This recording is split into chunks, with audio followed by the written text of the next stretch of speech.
नमस्ते, मैं डॉक्टर आरिफ महात स्वागत करता हूं आपका मेरे चैनल शब्द मंच पर।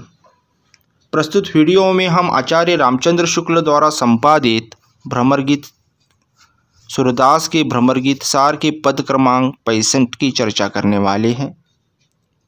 इस पद के अंतर्गत भी गोपियां निर्गुण को अपनाने की अपनी विवशता को व्यक्त कर रही हैं।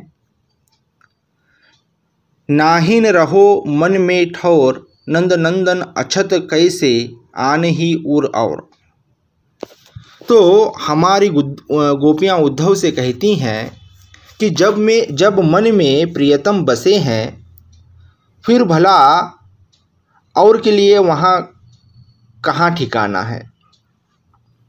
वैसे रामानुजीय दर्शन और न्याय दर्शन के अनुसार मन अनु है, फिर वहाँ इतनी जगह कहाँ है कि दूसरा भी टिकाया जा सके।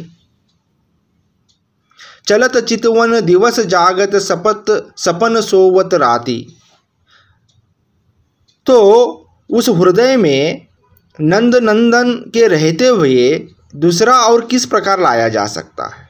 यहाँ उद्धव से वो सवाल पूछ रही हैं कि मन तो अनु है, वहाँ पर एक के बसने की जगह है, तो वहाँ पर दूसरा कैसे लाया जा सकता है।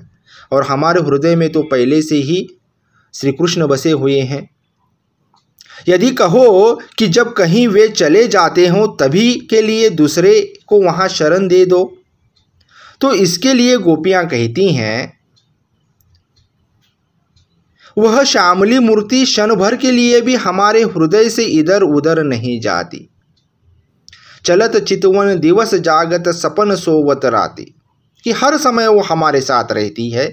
दिन में जागते, चलते फिरते, देखते निहारते और अन्य व्यापारों में तथा रात्रि में सोते या स्वप्न देखने में वे सदा ही अपना अड्डा हमारे हृदय में जमाए रहते हैं। हृदय ते वह श्याम मूर्ति छन्न इत उत जाती, तो कहीं नहीं जाती, वो हमारे हृदय में हर समय बसे हुए हैं, अपना अड्डा जमाए हुए हैं। अतः किसी भी समय हमारे हृदय में स्थान रिक्त होने का प्रश्न ही नहीं उठता कि श्री कृष्ण इस प्रकार से हमारे हृदय में अड्डा जमाए बैठे हैं कि वो एक पल के लिए, एक क्षण के लिए भी वहाँ से नहीं निकलते। यदि ऐसा है तो अल्प मूल्य वाले को निकाल कर बहुमूल्य को स्थान देना चाहिए। यह ठीक है कि उद्धव अनेकानेक लौकिक लाभ दिखाकर अपनी निर्गुण गाथाएं प्रस्तुत कर रहे हैं, परंतु वह निर्गुण इतना गहन और व्यापक है कि हमारे अनुमन में समा ही नहीं सकता।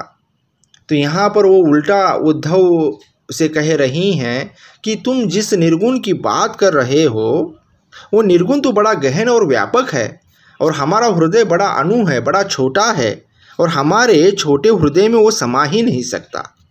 भला कहीं गागर में सागर समा सकता है? यही नहीं, हमारे घट अंतकरण प्रेम से लबालब भरे हुए हैं। फिर भला निर्गुण की अंशतः भी ग्रहण किस प्रकार किया जा सकता है। तो हमारा हृदय जो है श्री कृष्ण के प्रेम से लबालब भरा हुआ है, तो वहाँ एक निर्गुण का अंश भी क्या नहीं किया जा सकता, समाया नहीं जा सकता। कहाँ करो तन प्रेम पूरन घट न सिंधु समाय, श्याम गात सरोज आनन ललित अति मृदु हास, सुर ऐसे रूपा कारण मरत लोचन प्यास।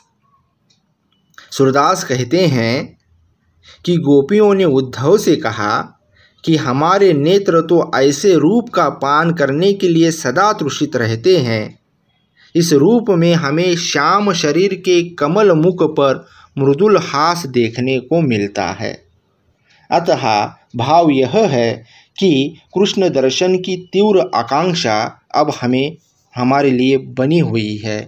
इस पद के काव्य सौंदर्य की बात करें, प्रस्तुत पद में छेकानुप्रास एवं रूपक अलंकार है, और प्रस्तुत पद राग केदारों में गाया जाता है।